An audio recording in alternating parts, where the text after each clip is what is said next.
Hello everyone, बहुत बहुत स्वागत है आप सभी का। आप देख रहे हैं यू द रियल। मैं हूं आपका अपना निजी सलाहकार अमित राज शर्मा।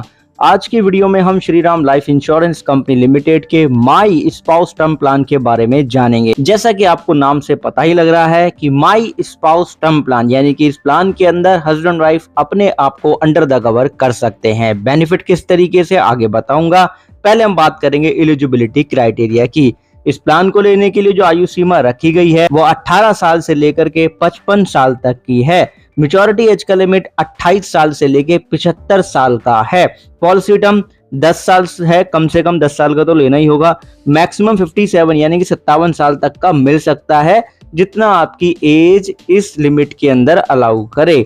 सम अशोर्ड की जो लिमिट है वो 25 लाख रुपए मिनिमम है। मैक्सिमम 10 करोड़ रुपए तक का सम अशोर्ड लिया जा सकता है। राइट, अब यहाँ पे जो सम अशोर्ड का अमाउंट है वो बराबर ही होगा दोनों के लिए। जितना आप प्राइमरी लाइफ के लिए लेंगे उतना ही आप सेकेंडरी लाइफ के लिए ले सकते हैं। यानी कि एक हस्बैंड अगर अपने लिए 1 करोड़ रुपए का सम अशोर्ड ले रहा है तो अपनी वाइफ के लिए भी वो उतना ले सकते हैं। मिनिमम प्रीमियम का लिमिट है 3060 रुपए सालाना। प्रीमियम पेमेंट टर्म बराबर होगा आपके पॉलिसी टर्म के। अगर 30 साल का पॉलिसी टर्म लोगे तो 30 साल का ही प्रीमियम पेमेंट टर्म होगा।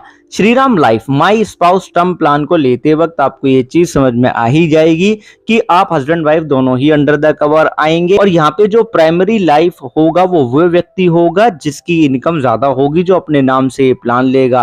राइट, अब इसका मतलब क्या हुआ कि प्राइमरी लाइफ आपकी वाइफ भी हो सकती है। अगर वो ये प्लान लेना चाहती हैं, आपको अंडर द कवर करना चाहते हैं, तो वो भी यहाँ पे प्रीमियम पे करके प्राइमरी लाइफ बन सकती हैं। प्री मेंबर को हम की मेंबर भी कह देते हैं क्योंकि वो प्रीमियम पे कर रहे हैं। इस प्लान को अगर आप लेंगे तो मेडिकल एग्जामिनेशन की जरूरत पड़ सकती है, जो कि इंश्योरेंस कंपनी आपको एंड टू एंड यहाँ पे गाइड करती है, या आप उसके लिए ऑनलाइन इनकी कस्टमर केयर टीम को कांटेक्ट करते हैं जिससे वो आपको गाइड कर सके। बेस लाइफ कवर का मतलब है यहाँ पे कि जो सम अशोर्ड आप सिलेक्ट कर रहे हैं, तो base life cover for primary life यानी कि जो प्राइमरी लाइफ है उसके लिए क्या बेनिफिट है कवर के अनुसार। तो देखो, चाहे डेथ हो चाहे हो टर्मिनल इलनेस, दोनों ही कंडीशन में अगर स्पाउस जिंदा है तो क्या होगा, यहाँ पे क्लियरली बताया गया है। जो आपका लाइफ कवर का अमाउंट है वो इमीडिएटली पे कर दिया जाएगा। अगर डेथ केस है तो नॉमिनी को मिल जाएगा, अगर टर्मिनल इलनेस हुआ है तो आपको पे कर दिया जाएगा। अगर आप प्राइमरी लाइफ हैं और आपको मान लो टर्मिनल इलनेस यहाँ पे हो गई तो फिर भविष्य की सारी प्रीमियम माफ भी होंगी। कवर अमाउंट तो मिल ही गया। जैसे 1 करोड़ रुपए का मान लो बेस लाइफ कवर है, आपको टर्मिनल इलनेस होगी तो 1 करोड़ रुपए का आपका अमाउंट मिल गया। और जो आपके स्पाउस अंडर द कवर है उनका जो प्रीमियम अमाउंट है वो कंपनी खुद पे करेगी और पॉलिसी टर्म के एंड तक वो अंडर द कवर रहेंगे। अब मान लो कि आपके स्पाउस अगर जिंदा नहीं रहे हैं, आपने प्लान लिया, ऐसे में टर्मिनल इलनेस अगर हो जाती है तो क्या होगा, फिर आपको अमाउंट मिल जाएगा जो आपका लाइफ कवर का अमाउंट है। राइट, अगर टर्मिनल इलनेस है तो अगर डेथ हो जाएगी तो नॉमिनी को मिल जाएगा और दोनों ही केस में फिर पॉलिसी टर्मिनेट हो जाएगी क्योंकि जो कवर अमाउंट है वो सम अशोर्ड ऑन डेथ यहाँ पे है। ठीक है जी, बेनिफिट के बाद में पॉलिसी टर्मिनेट हो जाएगी। इसी के साथ में टोटल परमानेंट डिसेबिलिटी अगर हो जाती है और आप प्राइमरी लाइफ है तो ऐसे में भविष्य की सारी प्रीमियम माफ होंगी। लेकिन जो टोटल परमानेंट एक्सीडेंटल डिसेबिलिटी है उसका एस्टेब्लिशमेंट पीरियड है, यानी कि एस्टेब्लिशमेंट पीरियड से मतलब है कि कम से कम 180 दिन तक from the date of accident वो डिसेबिलिटी रहनी चाहिए। अगर प्राइमरी लाइफ को वो डिसेबिलिटी बनी रहती है तो ही वो as a total permanent accidental disability count होगी, जिसमें भविष्य की सारी प्रीमियम माफ हो जाएंगी, आपकी भी और आपके स्पाउस की भी, क्योंकि आप ही प्राइमरी मेंबर हैं। और टर्मिनल इलनेस और waiver of premium on total permanent disability due to accident ये इनबिल्ट बेनिफिट है बेस लाइफ कवर के साथ, यानी कि प्राइमरी लाइफ के लिए। राइट, आप और आपके स्पाउस दोनों को ही प्लान के अंदर टर्मिनल इलनेस का कवर मिलता है, उसके लिए कोई एक्स्ट्रा प्रीमियम आपको नहीं पे करनी होती है। Waiver of premium on total and permanent disability अगर एक्सीडेंट के चलते हो रही है तो प्राइमरी लाइफ अशोर्ड को कोई भी एडिशनल प्रीमियम यहाँ पे नहीं पे करना होता है। ये बेनिफिट भी इनबिल्ट यहाँ पे मिलता है। राइट, अब बात आती है base life cover for secondary life, यानी कि आपके स्पाउस को किस तरीके से कवर यहाँ पे काम करेगा। अगर मान लो पहले डेथ हो गई तो सम अशोर्ड का जो अमाउंट होगा वो नॉमिनी को मिल जाएगा।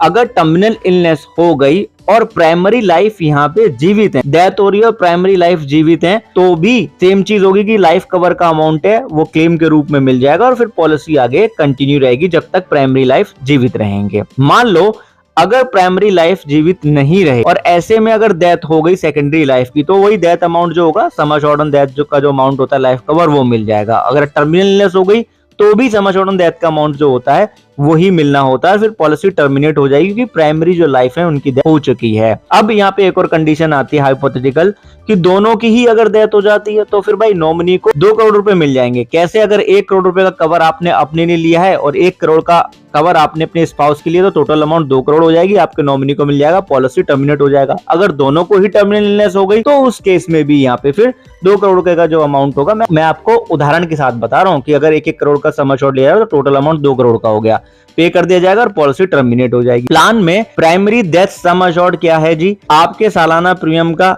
10 गुना, या फिर प्लान लेते वक्त जो आप बेसिक सम एश्योर्ड चुनते हैं वो, या फिर टोटल पेड प्रीमियम का 105% निकालेंगे। तीनों में से जो भी ज्यादा होगा वही यहाँ पे डेथ सम एश्योर्ड होता है, और बेसिकली आपका जो बेसिक सम एश्योर्ड है वही ज्यादा बैठता है। सेकेंडरी लाइफ के लिए भी सेम ही कंडीशन है, तो इसलिए मैंने आपको डायरेक्टली कह दिया कि बेसिक सम एश्योर्ड मिल जाता है। अब टर्मिनल इलनेस से क्या आशय है? टर्मिनल इलनेस से आशय है कि कोई एक ऐसी बीमारी जो कि 2 मेडिकल प्रैक्टिशनर के ओपिनियन के अनुसार हो गई है बीमा धारक को, ये प्राइमरी लाइफ या सेकेंडरी लाइफ किसी को भी, जिसमें कि उनके बचने के जो चांसेस हैं वो 50% से भी कम है, या कहो कि 50% से ज्यादा है उनकी मृत्यु के अगले 6 महीने के अंदर, तो वो टर्मिनल इलनेस के अंदर वो काउंट किया जाएगा और क्लेम दिया जाएगा। पॉलिसी कब लैप्स होगी? अगर ग्रेस पीरियड निकल जाने के बाद भी आपने प्रीमियम नहीं पे किया है तो आपकी पॉलिसी लैप्स हो जाएगी, यानी कि ग्रेस पीरियड के अंदर ही प्रीमियम पे कर देना है। ग्रेस पीरियड कितना है? अगर नॉन मंथली मोड है आपका प्रीमियम पे करने का तो 30 दिन का है, अगर मंथली मोड है तो 15 दिन का ग्रेस पीरियड है। अगर ग्रेस पीरियड के अंदर मृत्यु हुई, राइट, तो जो डेथ कवर होगा अमाउंट आपका सम एश्योर्ड, उसमें से जो ड्यू डेट का जो प्रीमियम है, यानी कि जो ड्यू प्रीमियम है, उसको माइनस कर दिया जाएगा और जो अमाउंट होगा वो नॉमिनी को दे दिया जाएगा। इसमें ऑप्शनल कवर भी मिल जाएगा, यानी कि राइडर, क्रिटिकल इलनेस और एक्सीडेंटल डेथ बेनिफिट राइडर का भी एडवांटेज ले सकते हो, वो एडिशनल ऑप्शन है। राइडर प्लेलिस्ट चेक कर लेना, वहां पे आपको राइडर की इंफॉर्मेशन मिल जाएगी।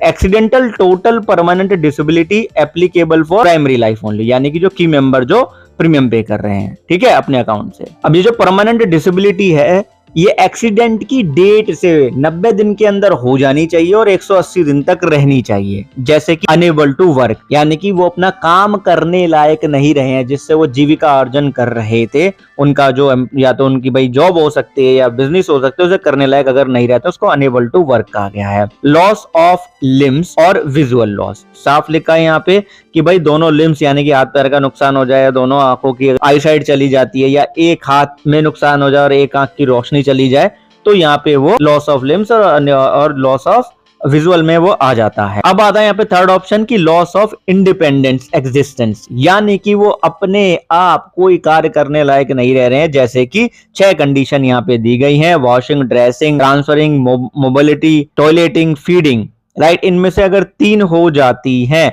और वो 90 डेज तक बनी रहती हैं from the date of accident, तो फिर वो लॉस ऑफ इंडिपेंडेंट एग्जिस्टेंस में आती हैं, और ऐसे में भविष्य की सारी प्रीमियम फिर माफ होगी और पॉलिसी में दोनों बेनिफिट बने रहेंगे। पॉलिसी ब्रोशर में यहाँ पे बताया गया है कि पति पत्नी है, उन दोनों की आयु 30-30 साल की है, दोनों ही नॉन स्मोकर कैटेगरी के हैं। पॉलिसी टर्म 30 साल का लिया है तो ऑटोमेटिकली प्रीमियम पेमेंट टर्म भी 30 साल का होगा।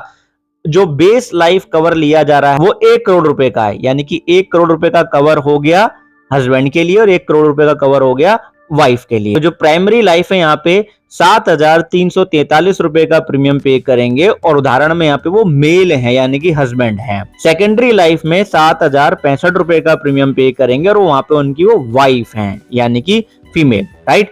तो दोनों को अगर जोड़ लेते हैं यहाँ पे तो सालाना जो प्रीमियम है वो 14,408 रुपए का बैठता है। ठीक है जी, इतना प्रीमियम उनको पे करना होगा।